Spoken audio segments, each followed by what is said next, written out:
28-year-old Heather Bogle had just been through a couple of really hard weeks. And now, as the single mother looked up at the huge factory where she was about to spend the entire night building washing machines, she still just could not put the events of the past month out of her mind. It was April 9th, 2015, and Heather was standing next to her old car out in the parking lot of the largest employer in the tiny town of Clyde, Ohio, population 6,000. Directly in front of her was the entryway into Whirlpool Incorporated, a sprawling white metal and brick complex with a total workforce of 3,500 people. And once Heather clicked her way through that metal turnstile and entered the factory, she'd be walking out of the cool, clear, quiet evening darkness into an echo chamber the size of more than 30 football fields, all filled with sound and light and people wearing green foam earplugs and safety glasses. Heather had been working the night shift here for 2 years, and the steady paycheck and health benefits she received had made it possible for her and her 6-year-old daughter, Mackenzie, to afford a pretty good life in the town of Fremont, 9 miles north of Clyde. But, important as this job was to Heather, the young mom did not plan to spend the rest of her life working on a production line. Over the last few years, Heather had split her daylight hours between taking care of Mackenzie, catching up on sleep, and also going to school so she could achieve her real ambition, which was to become a licensed practical nurse. Now, Heather forced herself not to look down at her phone and reread the horrible text messages her older half-brother had sent her when Heather had recently gotten word that she'd failed one of her Ohio State Board nursing exams. But the real problem was, Heather didn't have to read those texts to hear them bouncing around in her head. Joshua had called her a dumb hoe who was too stupid to pass the licensed practical nurse exam. He'd signed off by accusing her of having low expectations and then describing her as, quote, typical trash like her mom and dad, end quote. And almost as bad as the pain those words caused was the fact that Heather had just broken up with the one person she could have turned to in this kind of situation for support and comfort. That person was Heather's ex-girlfriend, Carmela Badia. Carmela had been Heather's first relationship with a woman, and their 2-year-long romance had been intense for both of them. Before Carmela, Heather's longest relationship had been with Mackenzie's dad. Heather and Richard had met when Heather was 18, and even though they had never married, the two had moved in together right away and then ended their relationship 5 years later. Unlike Heather's breakup with Carmela, Heather's split from Richard had been a mutual decision. There wasn't much drama, Heather wanted to be free, and so did Richard. After that, when Heather and Mackenzie had moved to their house in Fremont, Heather was so busy and so focused on school and her daughter that she wasn't actively looking to date anyone. And when Heather first met Carmela at Whirlpool, Heather thought of Carmela only as someone she hit it off with and whose day shift overlapped just enough with Heather's night shift that the two of them would eventually strike up a friendship. But right from the start, Carmela had been open about her crush on Heather. At first, Heather had laughed about Carmela's good-natured flirting, but over the course of a few months, Heather's feelings for Carmela had deepened. But the stress of working opposite shifts and the differences in their personalities, along with mutual feelings of jealousy, ultimately took their toll. And in March, less than 1 month earlier, the relationship had ended in a storm of arguments, accusations, and bitter phone calls and text messages. Just the day before, Heather and Carmela had had one of their worst arguments yet, and Carmela had written Heather a long, angry letter that was now sitting in the front passenger seat of Heather's 2003 Oldsmobile Alero car. As Heather locked up her dark green sedan before taking her first step towards the blue awning that read Whirlpool, Clyde Operations, Carmela's words also sounded inside of Heather's head. "You duped me," Carmela had scrawled in ballpoint pen on the small-lined pages. "You have no idea how bad you hurt me. You're dead to me." A few minutes later, as Heather pushed her way through the metal roundabout before walking into the factory, all she could hope was that the next 8 hours would be so loud and distracting that the only thing she'd hear was the sound of metal and plastic appliance parts snapping into place. As a materials handler, Heather's own job took her to various parts of the factory. Using small vehicles called forklifts and tuggers, she was tasked with driving through the miles of factory space, collecting parts, and then delivering those parts to her fellow workers on the assembly line. But even in a workplace where 30 miles of conveyors clanked and rattled overhead, and where workers had to pay attention to what they were doing, Heather's friends on the production line they all shared couldn't help but notice that instead of her usual smile, Heather looked upset. And as Heather shoved the foam plugs into her ears and slipped on her safety glasses before stepping in behind the wheel of her tugger, she saw the looks of concern aimed in her direction. Checking over her shoulder to make sure that the little tow cart behind her tugger was securely attached before starting up the vehicle's engine, Heather found her spirits lifting just a little. She might not be able to confide about her recent disappointments to Carmela, but she reminded herself that she still had plenty of friends at work. People who were rooting for her to pick herself back up, to take that nursing exam again, and not give up on her dream of a better life for herself and Mackenzie.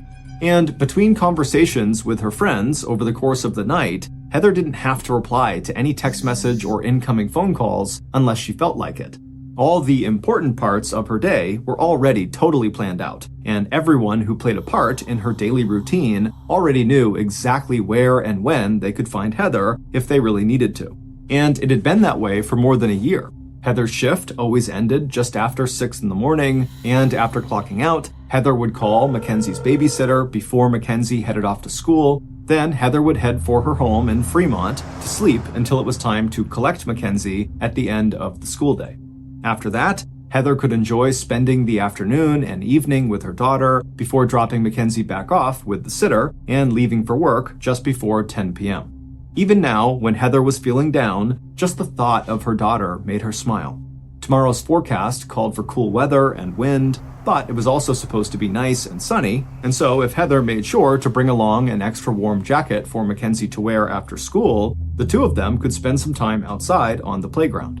Being out with Mackenzie was usually the best part of Heather's day, and Heather liked knowing that when people saw the two of them together, there was no mistaking them for anything other than mother and child. With her blonde hair and big smile, Mackenzie looked like a younger version of her slender mom, with the brown eyes, shoulder-length hair, and a scattering of freckles across a tan face. By the time Heather had begun her first circuit of the bright warehouse that night, the third shift had settled in for that night's work. Over the next 24 hours, the Whirlpool factory would turn out a total of 20,000 washing machines. And tonight, as Heather waved to her coworkers, being one of the team that produced those washing machines made her feel better. She might not be here for the next 30 years, but she knew she was lucky to have this job and have coworkers whose lives were a lot like her own. Other parents raising kids just like she was, people with worries just like she had. And by the time morning rolled around and Heather was throwing away her foam earplugs and pulling off her safety glasses, her usual smile was back on her face. Chatting with coworkers over the last 8 hours had been good. These sympathetic responses she had gotten had helped put Heather back into her naturally optimistic state of mind. She knew that once she saved up enough money to take the state nursing exam again, she would make sure that she passed it. Now, as Heather looked up at the clock and shook her hair out of its ponytail, the disappointments and hurts of the last few days didn't seem nearly as crushing to her as they had the night before. She knew her mom had sent her at least a few text messages, but Heather decided she would answer those later. For now, she had one more thing she had to do before she went home to sleep, and it shouldn't take long. Heather would wait to call her mom and babysitter once she had arrived back at her house in Fremont.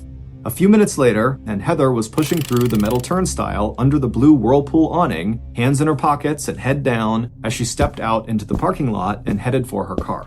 It wasn't until 2:33 p.m. that afternoon, 8.5 hours after Heather's night shift had ended, that Heather's mother really started to get worried.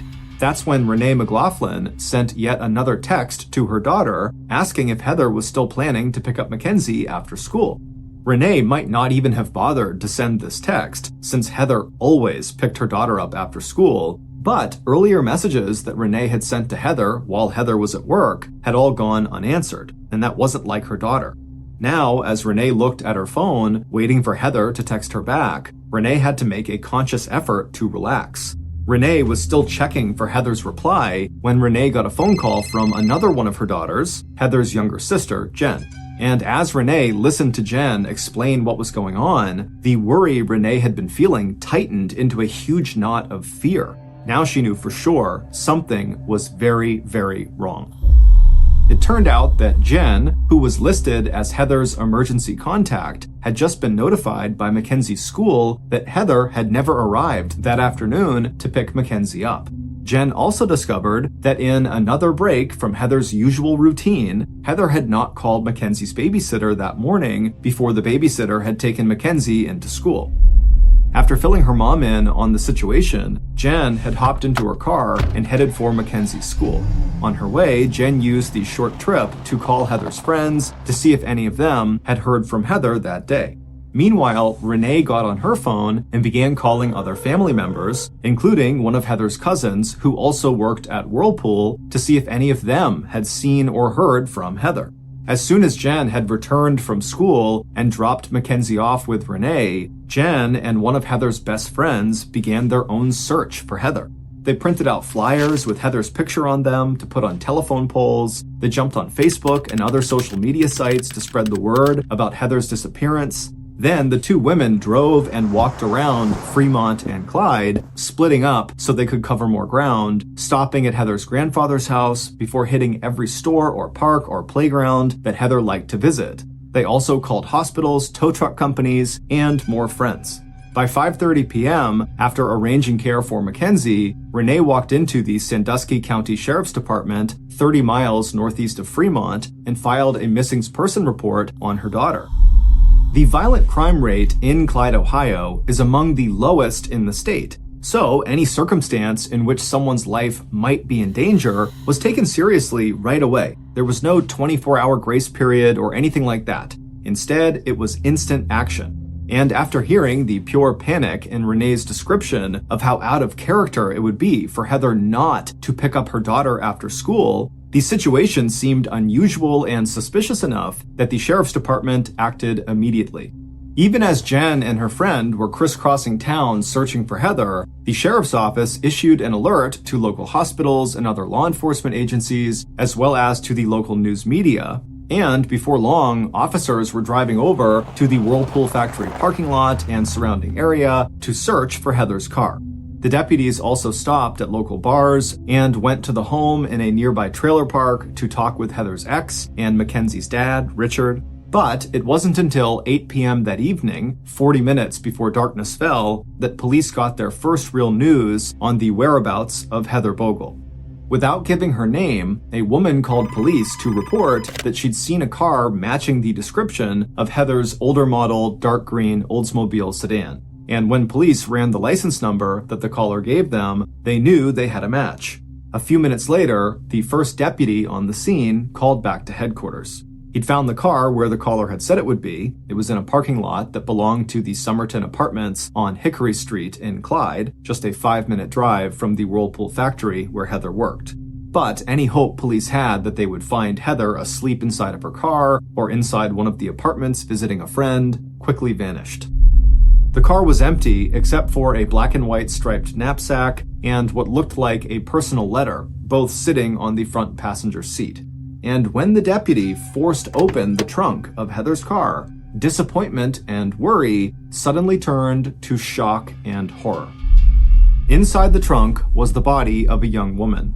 She lay curled on her side, dressed in jeans, pink and white sneakers, and an oversized red Mickey Mouse t-shirt that hid the 2 bullet holes in the back of her chest. The victim's knees were drawn up to her chest, and her hands were tucked under her chin. Even in the small beam of the flashlight, the deputy could see that this woman had also been savagely beaten. There was also no doubt that she was dead. And it wasn't just the injuries to nearly every visible inch of her body that shocked the veteran police officer. It was the fact that her hair had been crudely hacked off in chunks right down to her scalp. And as the deputy moved the light so it shined down on her hands and face, he saw that her fingernails had also been cut brutally short right down to the soft flesh of the nail bed. Even before the family identified the body, the Sandusky Sheriff's Department knew that they had just found Heather Bogle. By the time Detective Sean O'Connell arrived at the Somerton apartment complex, the area around Heather's car had been marked off as a crime scene. The red paint on the front side panel of Heather's Oldsmobile, the result of bodywork to the car, was the only color picked up by the portable floodlights. But the detective, a veteran law enforcement officer with more than 20 years of service, hardly registered the yellow crime scene tape or the sounds and lights of emergency vehicles that were now starting to pour into the 230 block of Hickory Street. Staring down into the trunk of the car and slowly taking in the sight of what had been done to Heather's hair and nails, as well as to her body, the investigators' first thought was this murder was personal. Whoever had beaten Heather and then chopped off her hair must have been acting out of rage. The detective had already been told about a breakup letter from Heather's ex-girlfriend, Carmela, that had been left sitting on the front seat of Heather's car, and even without reading it, Detective O'Connell knew that Carmela was already high up on his list of people of interest. But at the same time, this looked like a crime of passion. There were also obvious signs that the killer had gone to great lengths to erase any evidence that might help police in this homicide investigation. Even before Heather's body was carefully removed from the floor of the trunk and taken to the county morgue for an autopsy to determine exact cause of death and to collect additional physical evidence, there was no visible sign that this car was the place where Heather had actually been murdered. There was no sign of a struggle, there was no sign of a weapon or bullet shell casings, and inside the well of the trunk, the jumper cables, a single white flip-flop, a spare pair of shoes, and a tangle of bungee cords next to a white plastic shopping bag from a Walmart store all appeared undisturbed. Instead, it looked to Detective O'Connell like Heather must have been murdered somewhere else and then dumped here. That way, police would not have an actual murder scene to investigate. There were other signs that the murderer had taken pains to cover their tracks. The neon green top that Heather had been reported wearing when she went missing had been replaced by the extra-large red Mickey Mouse shirt. The defensive wounds on Heather's hands, arms, and face all told police that Heather had fought back hard against her attacker, so the killer had cut her nails and her hair in an effort to remove any trace of the killer's DNA that may have transferred to Heather's body in the course of that struggle. After that, it looked like the killer had arranged Heather's body into this fetal position inside the trunk of her car before leaving the vehicle and Heather's body in this poorly lit parking lot outside the cheaply built 2-story apartment complex. Crime scene techs would later confirm Detective O'Connell's initial impression of the crime scene. Despite a careful examination of the trunk interior, they found no usable forensic evidence. And a later autopsy report would estimate that Heather had been murdered much earlier in the day, probably within a few hours of the Whirlpool video surveillance tape that would show Heather leaving the Whirlpool factory at 6:17 a.m. that morning of Friday, April 10th. That same autopsy would also reveal that Heather had ultimately been killed by 2 gunshot wounds to her back. But in a huge break for law enforcement, despite the killer's effort to erase any connection to the crime, the medical examiner would find small amounts of what police assumed was the killer's DNA buried under what little remained of Heather's fingernails.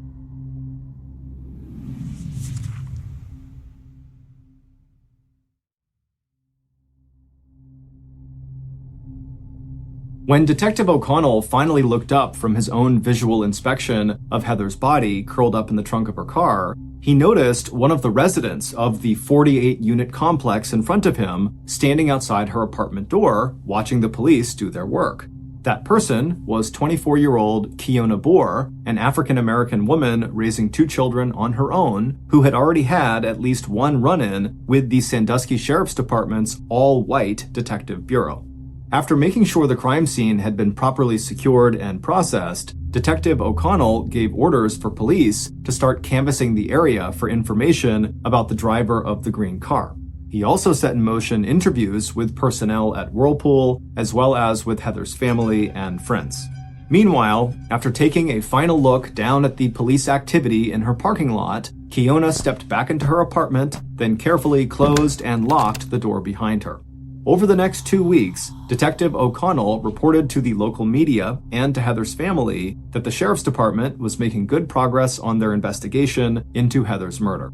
While he was not ready to make any arrests, the lead detective said investigators had ruled out several key suspects who had close ties to Heather. Although she was among the first to be interviewed as a person of interest, Detective O'Connell quickly checked Carmela Badia off his suspect list. As far as he was concerned, Carmela, who had clocked into the Whirlpool factory for her day shift just half an hour after Heather was seen leaving the factory, just didn't have enough time to commit this murder. He also did not believe Carmela would have tried to cover her tracks, but still leave that breakup letter she had written to Heather in the front seat of Heather's car. Also in the clear were Heather's ex-boyfriend, Richard, and Heather's older brother, Joshua. In addition to having an alibi for the time of the murder, Joshua explained to police that the degrading texts he had sent his half-sister shortly before her death were just his way of motivating Heather to do better on her nursing boards next time she took them. He described his insults as being, quote, tough love. But almost from the start of the investigation into Heather's death, it would turn out that Detective O'Connell had formed a theory of the crime that would lead him from one dead end to another. When toxicology tests on Heather's body eventually revealed a small amount of marijuana in her bloodstream, Detective O'Connell became totally convinced that Heather's murder was drug-related, and that Heather's murderer or murderers were all connected to the young African-American woman who had stood outside of her apartment watching police work the crime scene on the night of April 10th, when Heather's body was first discovered. Detective O'Connell's suspicions were based on his theory that Heather had driven to the apartment complex after work in order to purchase drugs. And years earlier, Detective O'Connell had arrested the father of one of Kiona Boer's children, a man named Omar Satchel, on drug charges. Police had also been informed that before Heather's murder, Kiona had been seen wearing a large-sized red Mickey Mouse shirt that might match the shirt Heather was wearing when her body was discovered, and that there was still a close association between Kiona and Omar. By April 17th, 1 week after Heather was murdered, police had conducted 2 searches of Kiona Boer's unit at the Somerton apartment complex. Police had also arrived in force and with guns drawn at the nursing home where Kiona worked to obtain a DNA sample. Even as other tips and potential leads in the case trickled in to the sheriff's office, Detective O'Connell continued to focus his effort on building a case against Kiona Boer, Omar Satchel, and a third African-American man who the investigators suspected of owning the gun that was used to kill Heather. Meanwhile, Heather's family and friends held a series of vigils in her honor and started raising money that would go to Heather's daughter, Mackenzie. But as the investigation into Heather's death dragged on for more than 12 months without any arrests or hard evidence against Detective O'Connell's chief suspects, Heather's sister, Jen, was not the only person complaining to the media and the sheriff that Detective O'Connell was mishandling the murder investigation. And then, in September 2016, 17 months after Heather's murder, Detective O'Connell announced that he was resigning from the Sandusky Sheriff's Department to take a job as a manager of a McDonald's fast food restaurant. Sean O'Connell's decision came several months after his prime suspects had all broken their silence, not only claiming that they had nothing to do with Heather's murder, but also pointing out that they had never even met Heather and had no personal ties to her whatsoever.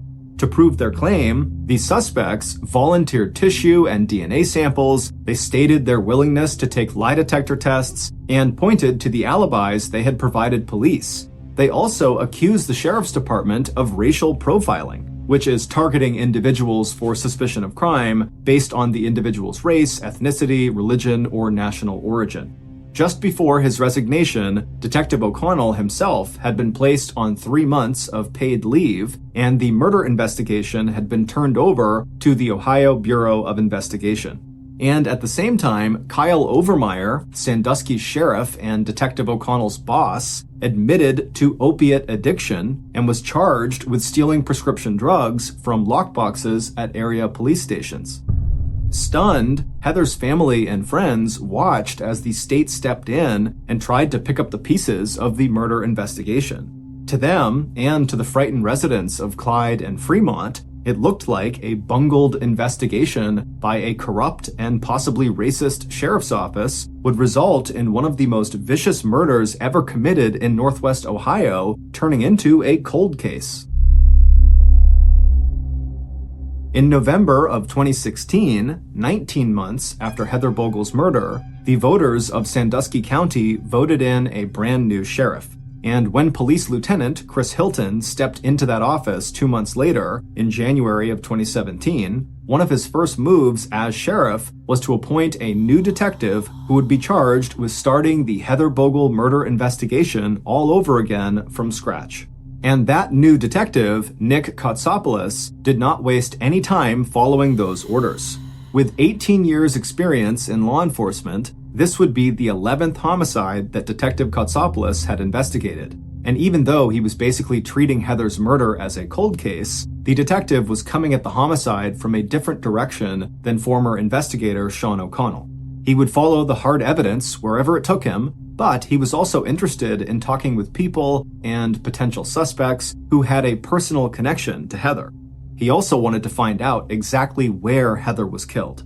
And after going through the complete file on Heather's murder, it didn't take long for the new lead investigator to totally rule out Sean O'Connell's top 3 suspects. Not only was there absolutely no physical evidence to connect them to Heather's death, it turned out none of their DNA matched the tissue sample that the medical examiner had found under Heather's nails, an important detail that former Detective O'Connell had left out of his reports on the case.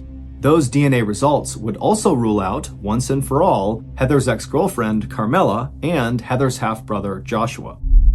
Once he had cleared all the past suspects in Heather's murder, the new investigator went back through the tips that former Detective O'Connell had received from Heather's coworkers, but never followed up on. The investigator also found several search warrants related to collecting possible evidence in Heather's death that former Detective O'Connell had not executed. Those warrants included one that allowed the investigator access to Heather's computer and to all the location data collected from Heather's devices, including her phone, that was collected and stored in her various Google applications. Designed by the technology giant Google, those applications included Heather's email account, as well as a social connection program called Google Hangouts that allowed the user to send their GPS location to their contacts. In order to do that, Google Hangouts used Heather's phone to track her real-life location. Heather's records showed that the last ping from Heather's cell phone before the battery died came in at 9:20 a.m. on April 10, 2015, 3 hours after Heather was last seen on that security footage that showed her leaving the Whirlpool parking lot at 6:17 on the morning she disappeared. Using Heather's cell phone records, investigators were able to narrow her whereabouts between 6:17 a.m. and 9:20 a.m., but they could only place her location during those critical hours within a radius of about 5 miles from the cell phone tower. So it wasn't until the investigator overlaid that data with the GPS coordinates of Heather's cell phone that had been collected by her various Google accounts, all of which Heather had left open, that Detective Kotsopoulos finally hit pay dirt. A map of all those GPS coordinates allowed investigators to pinpoint with much greater accuracy the location of Heather's cell phone on the morning that she went missing. On May 26, 2017, just over 2 years after Heather's murder, Detective Kotsopoulos and his investigation team left the Sandusky Sheriff's Department and made the 40 minutes drive south to a place called Emerald Estates Trailer Park, located in Green Creek Township. Their destination was a white trailer located at the bottom point of an important triangle. The home, with the wooden porch built off the side, was located 13 minutes and 6 miles southwest of the Whirlpool factory in Clyde, where Heather had worked, and 9 miles and 17 minutes southeast of Fremont, where Heather had lived with her little daughter Mackenzie. When police arrived at trailer number 79, the resident and owner of the trailer looked surprised to see them, but invited them to come inside. Yes, this person told Detective Kotsopoulos they'd be more than happy to answer any questions about Heather Bogle, even though the person had hardly known her. It wasn't until the owner of trailer number 79 refused to volunteer a DNA sample that Detective Kotsopoulos felt the adrenaline surge through his body. He was suddenly sure that the 25-month-long search for Heather's killer was finally over. Based on evidence that Detective Kotsopoulos and his team would collect over the next few days, here is a reconstruction of what police believe really happened to 28-year-old Heather Bogle after she left work more than 2 years earlier on Friday, April 10, 2015 at 6:17 in the morning. Heather's killer had an eye for vulnerable women. He also had an eye for attractive women who played up their femininity. He liked painted fingernails, and he liked that Heather had that nose piercing and wore that sparkling stud that brought out her brown eyes. He liked that she didn't eat Doritos with her fingers because she didn't want to get the red seasoning from the corn chips all over her hands. But on the night of April 9th, when Heather arrived at work without her usual smile and with stress written all over her face, what Heather's killer liked most of all was the fact that Heather was so obviously upset. And when their paths crossed at work that night on the manufacturing line, as they had every night for more than a year, Heather's killer made it a point to find out exactly what was bothering his popular and trusting young coworker. Over the next 8 hours, Heather's killer gathered up each crumb of information, receiving each one with a look of sympathy: how Heather had failed one of her nursing exams, how her own brother had just sent her text messages calling her too stupid to pass, how she would have to go back to studying for the tests all over again and save up the hundreds of dollars it would cost her to retake the state exams. And by the time Heather's night shift was over, Heather's killer had persuaded her to stop by his house after work. He was pretty sure he had some books on human anatomy and biology that might help with Heather's next round of study. He told her where he lived and how easy it was to get there. So, after leaving the Whirlpool factory parking lot at 6:17 a.m., Heather hopped into her dark green car with the bright red front side panel and began the short drive to Emerald Estates trailer park. There was no need to call her mom or babysitter. Heather expected this visit would be a short one. And if it delayed her at all, it would only be for a few minutes. She could return her mom's text messages and call the sitter on her drive back to Fremont. When Heather pulled up outside of the white trailer marked number 79, Heather saw her coworker's car in the driveway. So, after parking her Alero, she hopped out and walked up the 4 wooden steps leading to the covered porch and knocked on the front door of the trailer. Heather only had to wait a second before the door was open, and with a smile of thanks, Heather stepped inside. As soon as the killer had closed the door behind his visitor, he didn't waste any time on any more conversation with Heather about her recent setbacks. He also did not have any study guides that would help her pass her next round of exams. Instead of collecting nursing textbooks, Heather's killer was a man who had spent a lot of time building a home video library that showcased his taste for violent sex and for non-consensual bondage and domination. And what he wanted now, very badly, was to have sex with Heather. But instead of accepting his advances, welcoming the way he leaned into her, getting too close and reaching out to pull her towards him, Heather was confused and repelled, saying no to his advances and then pushing him away. The man in front of her was 46 years old. That was 18 years older than she was, and Heather's last relationship had been with a woman. But even as the creepiness and then danger of the situation fully registered with Heather, it was too late. Because now, the man in front of her was both enraged and excited by Heather's rejection. In that moment, the killer's need to have sex with Heather, an act that might leave traces of his DNA inside of her, had changed to something else, an overwhelming desire to control and punish her. But Heather was a fighter, and despite the fact that she was hopelessly outweighed and overpowered by her much larger and stronger attacker, Heather responded to the assault by hitting her killer so hard that she broke one of his teeth and cracked another. But over the course of that morning, Heather would pay for her bravery. The autopsy on her body that would be performed the next day would include a long catalog of injuries to all parts of Heather's body. Ligature marks on her wrists and ankles showed that she had been tied up. There were also curved red lines on the left side of her neck where she may have been whipped with a cord or had the cord wrapped around her throat. Heather's face, jaw, eyelids, forehead, and legs were covered with bruises, and even her tongue showed signs of bite marks and lacerations. Her hands and arms were dotted with round red defensive wounds caused by blunt trauma. And when the killer was finished with his savage torture and beating, he left her on the floor and then came back with his .380 Cobra small caliber handgun and fired 2 shots into Heather's back, injuries that collapsed her lungs and caused almost immediate death. But even though Heather's resistance had enraged her killer, it was that decision to fight for her life that would eventually help police identify her killer. Before arranging Heather's lifeless body in the trunk of her green car, the killer pulled off her green neon top and replaced it with an extra-large red Mickey Mouse t-shirt. And then, in what police believe was an effort to destroy any physical evidence that could tie him to the murder, the killer also hacked Heather's shoulder-length hair off at the roots and cut her fingernails down to the quick. But Heather had fought so hard that traces of her attacker's DNA had been pushed underneath the cuticles that covered the bottom of her fingernails. It would be just enough to give police the tissue sample they would later use to help convict her killer.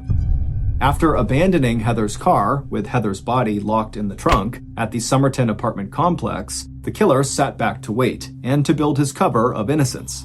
He made sure that he went to Heather's funeral and signed the guest register, expressing his grief alongside so many of Heather's other co-workers from Whirlpool. He also pulled up and replaced the flooring in his trailer where police believe Heather had been shot and killed. And when Heather's family set up a GoFundMe page for Heather's daughter, Mackenzie, 44-year-old Daniel Myers, a 17-year veteran of Whirlpool, who had worked right alongside Heather on the factory's production and material handling lines, made a donation of $125. On that same GoFundMe page, Daniel, who had been arrested on a domestic assault charge in 2001 and another assault charge in 2004, posted this message, quote, "Heather, you were such an amazing person. I am distraught that there will be no more of your smiles at work. You will always be in my thoughts. Your daughter will always be in my prayers. God bless you, little Missy." End quote. It would turn out that on May 26th, when Detective Nick Kotsopoulos and his team headed to trailer number 79 in Emerald Estates Trailer Park, they were following the location coordinates they had found stored in Heather's Google accounts. It had been an electronic trail, there ever since the day of Heather's murder, that followed the young mother from the Whirlpool factory in Clyde on the morning of April 10th, 2015, to the actual scene of her murder. And during that first interview with Detective Kotsopoulos, when Daniel Myers told police he hardly knew Heather and then refused to volunteer a DNA sample, the investigator knew right away that he had a brand new prime suspect in the murder of Heather Bogle. As for Daniel Myers' broken tooth, he told investigators it was nothing and that he'd fixed it himself using superglue.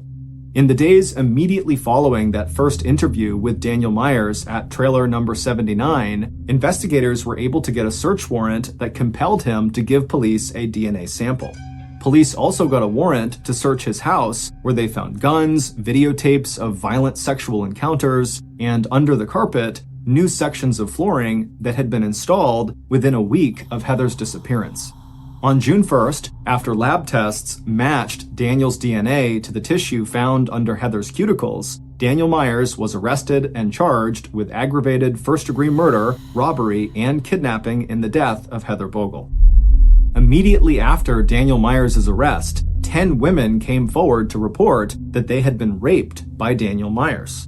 But it would turn out that Daniel Myers would not be the only person in the Heather Bogle homicide investigation who would face criminal charges. On December 13th, 2018, a little over a year after Daniel Myers' arrest, former detective Sean O'Connell was sentenced to 2 years in prison for actions related to his investigation into Heather's murder. Those charges included tampering with and falsifying evidence and sharing confidential murder files with members of the public.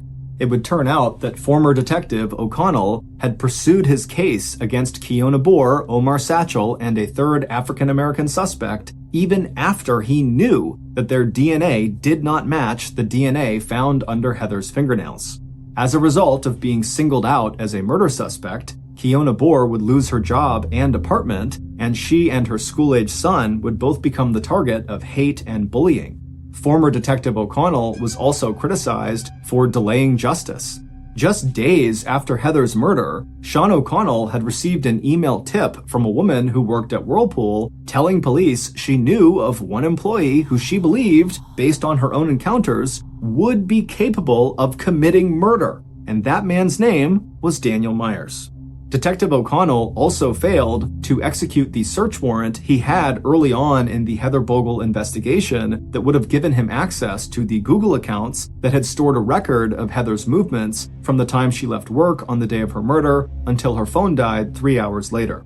On February 13th, 2019, almost 4 years after Heather's death, Heather's co-worker Daniel Myers pleaded guilty to murder in order to avoid the death penalty.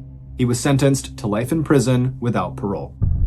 But before the judge issued that sentence, there was one final twist in a murder case that had generated headlines across the state and that would become the subject of several true crime documentaries.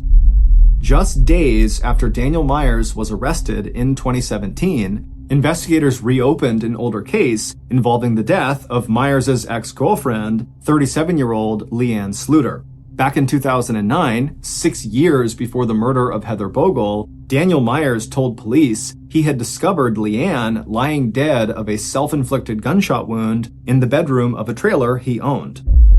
At the time, police did not question Daniel's account or treat the death as suspicious, even though Leanne's family wanted Daniel questioned as a suspect.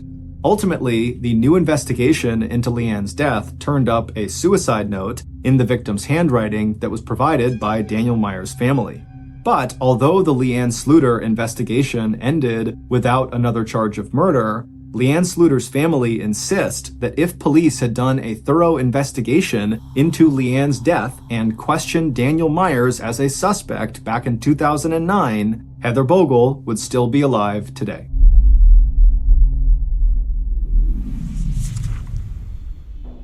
Just outside of the popular tourist town of Amaga in northern Colombia lies this thick green jungle. And if you know where to look, there is actually a walking path that leads you from Amaga deep into this jungle. And if you keep going, it will bring you all the way to this terrifying, enormous old railroad bridge that spans this huge ravine. Now, this bridge is no longer used by trains. It's been decommissioned. However, since its decommissioning, there's actually been, ironically, more traffic on this bridge, although it is the foot traffic variety. People come out to this bridge to go bungee jumping. Bungee jumping is a thrill-seeking activity where people will leap off of high places, like this bridge, and they'll jump with an elastic rope tied to their ankles. And so this rope has been very carefully measured so that when it is fully stretched all the way out, it ensures whoever has jumped will still not impact the ground. Back in early July of 2021, a 25-year-old Colombian lawyer named Yesenia Gomez, who lived about an hour north of Amaga in the larger city of Medellin, she told her boyfriend that she wanted to go bungee jumping.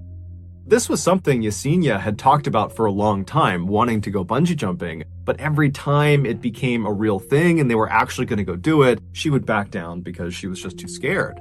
But for whatever reason, in July of 2021, Yesenia had the confidence and the courage to actually see this thing through. And so her boyfriend, when he heard how serious she was, he capitalized on the opportunity because he had never bungee jumped before and he really wanted to, but he couldn't without his girlfriend. And so now it seemed like she was serious. And so right away, he called the Amaga bungee jumping company to book a slot for he and Yesenia to jump off of their bridge. So on the day they were supposed to jump, which was Sunday, July 18th, Yesenia and her boyfriend hopped in their car and they drove an hour south to Amaga. And when they got there, they found the walking trail and they made their way out to this bridge. And when they get out to this bridge, they are amazed at the number of people who are already in line on this bridge waiting to jump off of it. They knew this was a popular spot, but perhaps they didn't realize just how popular it was. And so Yesenia and her boyfriend, they get in line behind the nearly 100 other jumpers ahead of them, and they proceed to wait. And over the next several hours, Yesenia and her boyfriend would have front row seats to all of the jumpers ahead of them jumping off the bridge.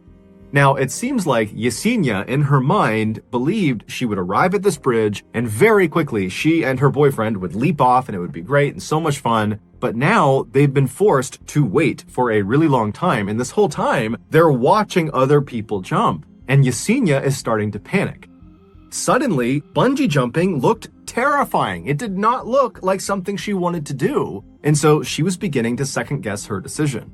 And so her boyfriend, he's trying to calm her down and he's telling her, oh, it's totally safe. Look at all these people who have jumped. They're all fine. They're all smiling. They're so happy. You're going to be so proud of yourself. But despite his best efforts to calm his girlfriend down, Yesenia just could not calm down. But she did tell her boyfriend that she's not about to back down. She's going to go through with this. And so several hours went by, this totally high-stress, anxious waiting period, and then finally, Yesenia and her boyfriend reached the front of the line, at which point the staff members who've been doing this all day long, they signaled the two to step forward and get their harnesses on. And so Yesenia and her boyfriend, they make their way to the edge of the platform, so they're looking out over this ravine, and the staff members are putting on their harnesses and getting them ready. And the whole time, Yesenia, she's starting to get tunnel vision, her heart is racing, she's totally panicked. She doesn't think this is fun at all. She just wants to get this over with. And then at some point, one of the staff members finally says, "Okay, jump." And so Yesenia jumps. Except it would turn out Yesenia had made a mistake. That staff member who had said, "Okay, jump," was talking to her boyfriend, not Yesenia. However, Yesenia, in her totally panicked state, had just not understood and had leapt, believing they were telling her to jump. However, the staff members had only put her harness on. They had not attached the actual elastic rope to her ankles. And so when Yesenia jumped, there was nothing stopping her from smashing into the ground. And so as soon as she leapt off the bridge, her boyfriend ripped off all of his gear and he ran down the bridge, he leapt over the railing, and he ran down the hillside all the way to the bottom of this ravine. But when he finally got to his girlfriend, it was already too late. She was already gone. It would later be determined Yesenia did not die from impacting the ground. She actually died from a heart attack she suffered on the fall down. Which means she must have realized after she jumped that she jumped too early, that she did not have the bungee cord attached to her legs. And so literally the fear of what was about to happen to her killed her.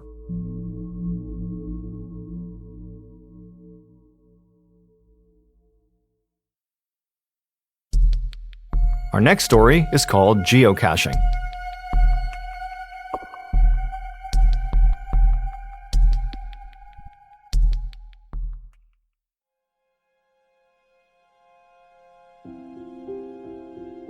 On May 2nd, 2000, at approximately midnight Eastern Standard Time, the US government discontinued its use of selective availability. Selective availability was the intentional degradation of public GPS signals. It guaranteed that civilian GPS users would not be able to pinpoint locations on a map using their GPS. They could get to within maybe 50 to 100 meters, but that was the best they could do. Prior to the year 2000, there was some concern that if you gave the general public the ability to use GPS to precisely locate things on a map, that presented an elevated national security risk. But that line of thinking became antiquated, and so on May 2nd, just after midnight, the so-called Great Blue Switch, as GPS enthusiasts refer to it, was flipped, and instantly tens of thousands of GPS receivers received this incredible upgrade. People who were following this development were eager to test out this new capability. And one such GPS enthusiast, a guy named Dave Ulmer who lived in Oregon, decided he wanted to create a sort of GPS treasure hunt. So he got this box, and inside of it he put a notebook and a pen, and he brought it out to the middle of the woods in Oregon, and he got the precise GPS coordinates of where he put it.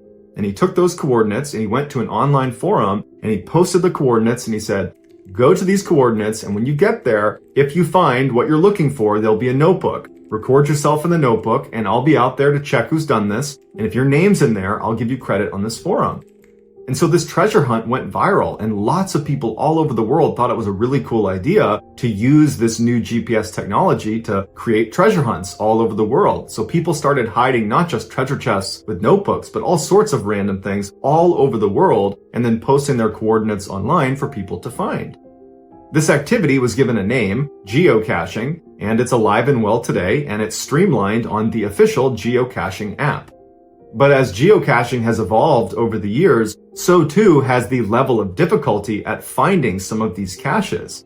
Sometimes it requires geocachers to climb mountains, other times it requires them to dive underwater, and in one case, geocachers in the Czech Republic had to climb into this strictly off-limits 5-kilometer-long underground tunnel where the only two entry points were on the two extreme ends, and to get to the geocache, you had to go to the middle of the tunnel. And of course, periodically, this tunnel completely floods. On June 9th, 2018, 4 geocachers in the Czech Republic decided, you know what, we're going to go down into that tunnel and we're going to get that geocache. So they made their way over to the Metalski Brook Tunnel, which was one of the 2 entry points, and they climbed down inside. The reason this tunnel periodically floods is because rainwater gets dumped in there, and the second entry point is literally sitting in a lake. There is literally water sitting right up against the lip of this entry point. So even light rain will get the lake to rise just enough to where all the lake water pours into this tunnel. And so the day these 4 geocachers are going into this tunnel, the weather forecast called for torrential downpours, flash flooding, and either these 4 geocachers were not paying attention to the weather, or they somehow thought this wouldn't affect their ability to get this geocache. So these geocachers get down into the tunnel and they start making their way towards the center to collect their prize, when outside it starts pouring rain. It rained so much, so fast, that the lake entrance started dumping tens of thousands of gallons of water in on one side, and then on the other side, where this other entrance was at the bottom of a hill, you had all this water rushing in. So it was like 2 huge waves of water crashing in on them. And in fact, the survivors would say, because they were right towards the middle of the tunnel, they heard what sounded like a car was getting closer and closer and closer. And that's when they realized it was 2 waves of water crashing in on them. In a panic, they turned and started running back towards the entrance they came in on, but as they're running, they're hit with this wave, and 2 of the geocachers got sucked underneath, and the other 2 were pushed up and were basically body surfing their way towards the lake entrance. And so as they're moving forward, the wave from the lake comes in and hits them, and now the water is dangerously close to the ceiling, and the 2 that have been pushed towards the lake entrance, they don't know what's happened to the other 2, but they're just swimming as fast as they can towards the lake entrance. And they swam almost 2 kilometers in this tunnel as the water got higher and higher and higher, and they're barely able to breathe by the end. They only had about a couple inches of clearance by the time they got to the lake, and they finally pop out and they get in the lake. And then luckily there was someone that saw them and brought their boat over and picked them up. As for their 2 friends, unfortunately, they didn't get out of there in time and they both drowned.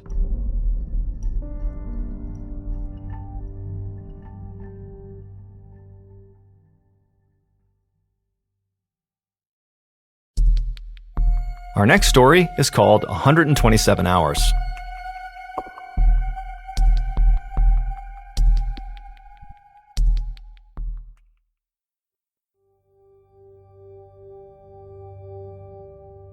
While he was in college at Carnegie Mellon University, Aron Ralston studied mechanical engineering, French, and piano, and then upon graduation, he moved to the Southwest and took a job as an engineer. But 5 years into his corporate job, he realized he hated it, and so he quit and moved to Colorado to pursue his real passion in life, which was mountain climbing. On April 25th, 2003, Ralston takes a trip to Utah where he plans to explore the Canyonlands National Park. He slept in his truck that night, and the next morning at about 9:15 a.m. he gets up, and it's this beautiful Saturday morning. He hops on his bike, and he bikes 15 miles to Blue John Canyon. The canyon was an 11-mile gorge that at certain places was as narrow as 3 feet across. And so Aron locks up his bike and he begins walking through this canyon. About 6 hours later at 2:45 p.m., Aron is right at this section of the gorge that's getting really, really narrow, and below him is about 100 feet down to the bottom of the desert floor. He was going to walk with both feet on either wall because it was so narrow and kind of Spider-Man his way through this section of the canyon. But as he began that maneuver, a huge 800-pound boulder became dislodged above him, and it comes tumbling down, and he barely gets out of the way, but it lands on his arm, and it pins his arm against the wall, and he can't move, and he's suspended 100 feet off the ground, and he's 20 miles away from the nearest paved road. Immediately, he tries to pull his hand free and push the rock off, but it's not going anywhere.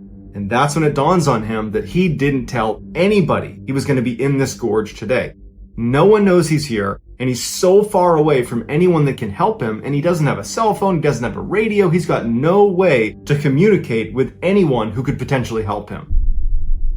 Now, the position he was in was not him dangling by his arm 100 feet off the ground. He was able to position himself against the rocks where he wasn't dangling. He was able to sit fairly comfortably besides his arm being crushed, and he was able to use the rock that actually had pinned him there as a sort of table or something to lean up against.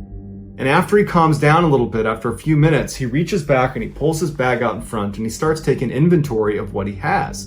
And all he had was 12 ounces of water, so just a single water bottle, and he had 2 burritos and some candy bar crumbs. That was all he had. In terms of tools, all he had was this crummy multi-tool. And it did have a little knife that extended off the end, and almost immediately he takes that multi-tool and begins chopping away at this boulder to try to see if he can maybe crack it and push half of it off. But he's finding out very quickly that it's completely futile. It is not moving. It is an enormous boulder. It's not going anywhere. He cannot possibly break it with this crappy little multi-tool. As the sun began to set, Aaron started thinking really seriously about trying to cut his arm off. But again, all he has is this multi-tool and this crappy little dull knife, and he's thinking there's no way I can cut through my arm. There's bone in there. I can't possibly saw through the bone. And so very disheartened, he puts his multi-tool away and he begins to nurse the water and slowly eat the food and thinks maybe some miracle will happen where over the next couple of days, someone will be within earshot. I can yell to them and they can come get me, or maybe someone will see me when they're hiking overhead. I can just wait it out. But by the 5th day, he had run out of water. He was becoming delirious. He was actually drinking his own urine at this point, and he expected to die overnight.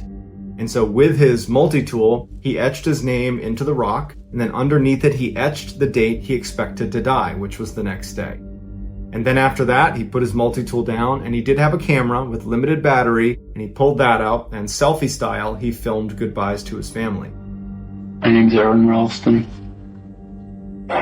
My parents are Donald and Larry Ralston of Englewood, Colorado. Whoever finds this, please make an attempt to get it to them. Be sure of it. I would appreciate it. After he was done filming, he put the camera away and he leaned up against the rock and fully expected to die. But he starts to have this really intense dream where he sees himself playing with a child and he's missing his right arm. And he takes that as a sign that he's supposed to chop his arm off and get out of here alive and go start a family. And so he wakes up from this dream and suddenly all he wants to do is survive. And he looks at his arm, which is already starting to decompose at this point, and he thinks to himself, I know I can't cut through bone, but what if I'm able to break my arm clean through? I can take this blade and cut through the break in the bone. And so he began testing using the edge of the rock as a fulcrum to see if he'd be able to break his arm, using the torque of pushing it over the edge of the rock. And when he started to sense it was possible, he took a deep breath, and then he broke his arm, takes his multi-tool, and over the next hour, he would painstakingly saw through his entire arm. Once his arm was free, he couldn't believe it. He actually smiled when he saw his arm still pinned underneath the rock because of his sheer will to live at this point.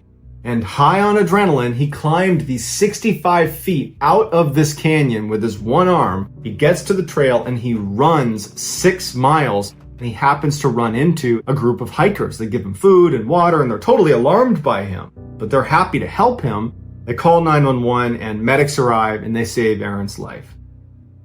Following Aaron Ralston's rescue, they went back to retrieve his arm. But in order to move that boulder, they had to bring out 13 park rangers, a hydraulic jack, and a winch, and all this heavy equipment, and they were barely able to move it. And they told Aaron, had you still been in place, there's no way we could have placed the equipment without killing you. So basically, you had to cut your arm off in order to get out of there. There was no other way out. And so for Aaron, I'm sure that felt pretty good to feel like you cut your arm off and that was the right decision. They would take his arm and they would cremate it and give the ashes to Aaron. And Aaron, after having his cremated arm for a couple of days, decided, no, I need to put this where it belongs. And so Aaron went back out to the canyon where he had been trapped and he scattered his ashes over the boulder that had nearly killed him.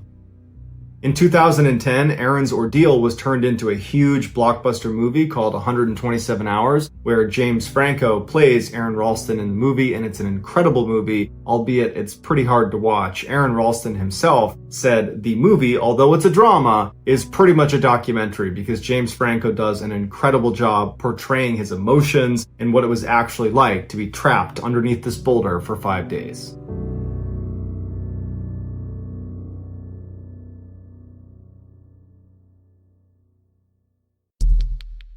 The fourth and final story of today's episode is called Head Count.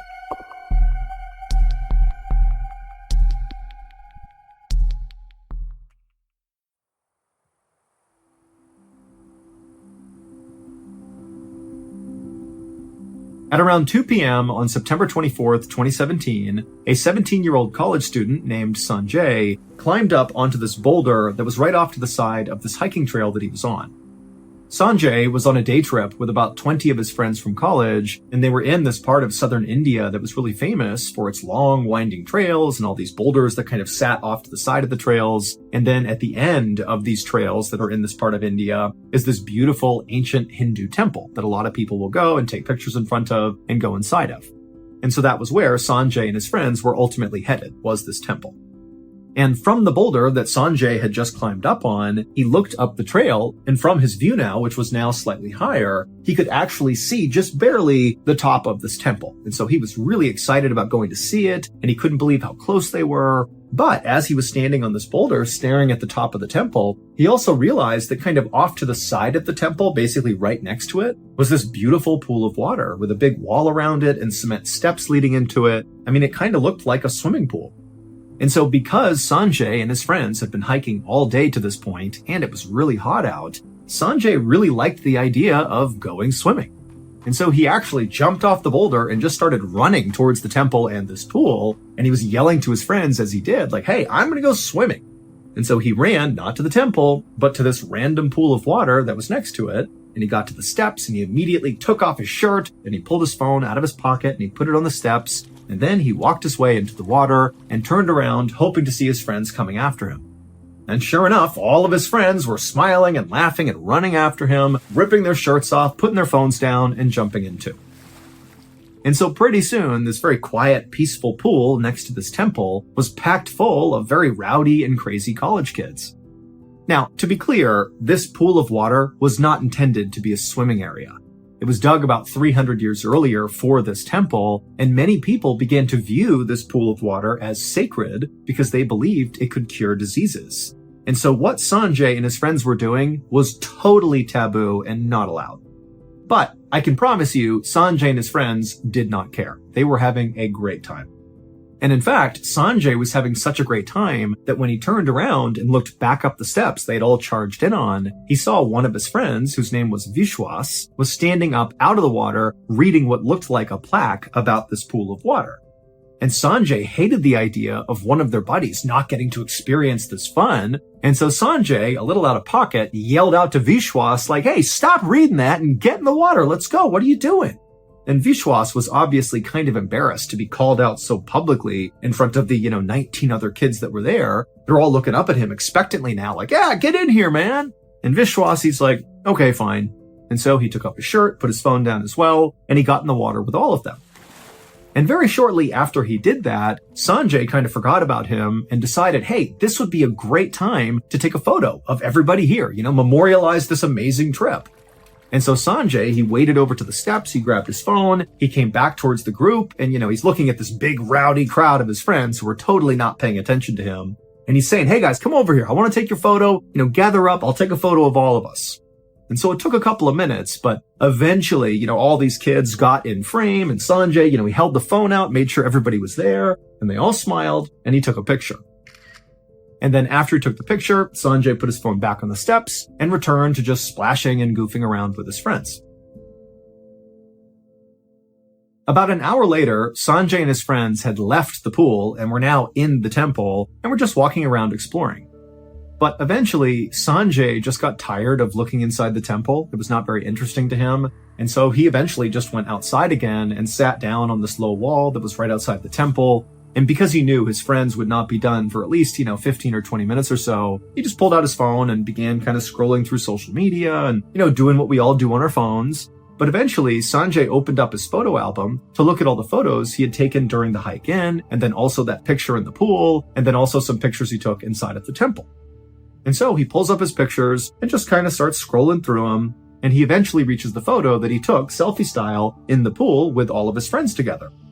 And so he opens that picture up and he looks at it and he smiles because it definitely was the best picture he took. He got all his buddies in frame. Everybody seemed so happy. But as Sanjay was looking at this photo, he realized there was something odd about it. There was just something in this photo that just seemed like it shouldn't be. And as he looked more closely at it, the smile on his face faded and he began to panic just a little bit. He didn't know if what he was looking at was real or not, but he knew he had to go find out. And so Sanjay put his phone away and he looked up and began looking around outside the temple at all the other people who had left, and many of them included his friends. And they were walking around, talking in groups or whatever. And Sanjay, he began looking at all of his friends and he would stare at their faces. He was looking for something, but he didn't see what he was looking for. And so after scanning the entire outside and not feeling satisfied, Sanjay got up and speed walked back into the temple and began going into each and every room, looking at every single person he encountered. And when he would find one of his friends, he would stare at their face. And when he didn't find what he was looking for, he just kept on going to every single room until finally he reached the last room of the temple and he found the last of his friends and he looked at their faces and still he did not see what he was looking for. And so now Sanjay is truly panicked. He's actually horrified at this point. He runs back outside and he finds their college professor who had come along to sort of chaperone the trip. And he ran up to this professor and he pulled out his phone. He opened up that photo of them in the pool. And Sanjay pointed out the strange thing about this photo. And so the professor, he began looking at the photo too. And right away, he also could see this very strange thing that seemed very out of place. And so the professor asked Sanjay a few follow-up questions, about like what Sanjay had done since discovering this. And after Sanjay said, I've been all over the temple. I still can't figure it out. And so the professor knew the police would have to get involved. And so the professor got in touch with police, and so the police came out to the temple not long after that, and the students, so Sanjay and all of his friends, had been instructed to stay right by the temple. Do not go down to the pool, stay up here, let the police handle it. And so when the police came in, they came running by the group, and Sanjay and his friends were just kind of watching, anxiously waiting to see what happens. And then as the officers went down to the pool, from where Sanjay and his friends were standing, they actually did not have a clear view. The temple itself blocked their view, so they could not see the pool. But they could hear what the officers were doing. And at first, as Sanjay and his friends are standing there really nervously, they don't hear anything down at the pool.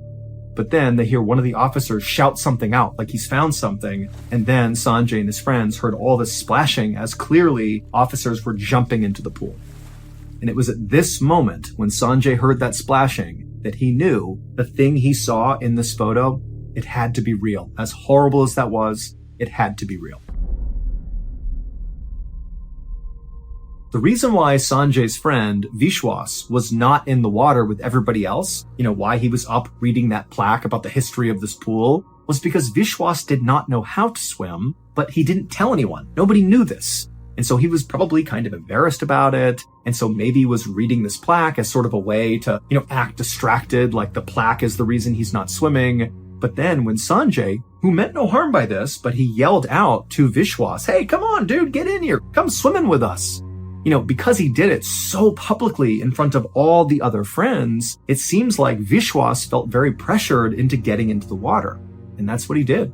Instead of telling anybody that he could not swim, he just kind of shrugged, took off his shirt, pulled his phone out of his pocket, put it on the ground, and waded into the water.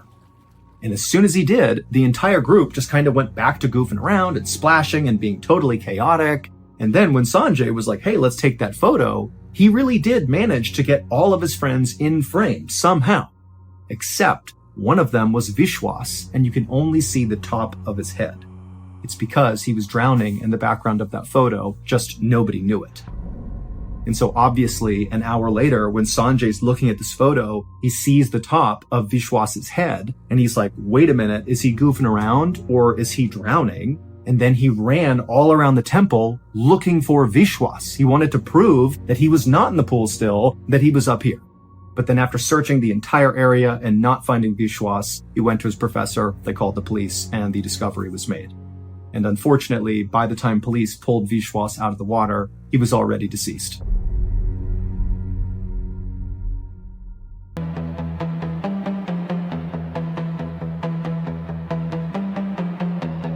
All the walls are breathing slowly. Cracks like rivers trace the night. Shadows fold around the memory of a love that wouldn't die.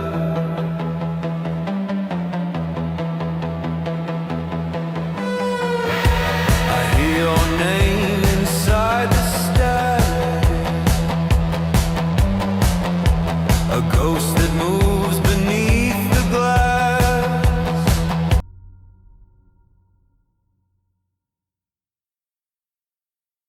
A quick note about our stories: they are all based on true events, but we sometimes use pseudonyms to protect the people involved, and some details are fictionalized for dramatic purposes. The Mr. Ballin podcast, Strange, Dark, and Mysterious Stories, is hosted and executive produced by me, Mr. Ballin. Our head of writing is Evan Allen. Our head of production is Zach Levitt. Produced by Jeremy Bone. Research and fact-checking by Shelley Shue, Samantha Van Hoos, Evan Beamer, Abigail Shumway, and Camille Callahan. Research and fact-checking supervision by Stephen Ear. Audio editing and post-produced by Whit Lacasio and Cole Lacasio. Additional audio editing by Jordan Stidham. Mixed and mastered by Brendan Kane. Production coordination by Samantha Collins. Production support by Antonio Minata and Delana Corley. Artwork by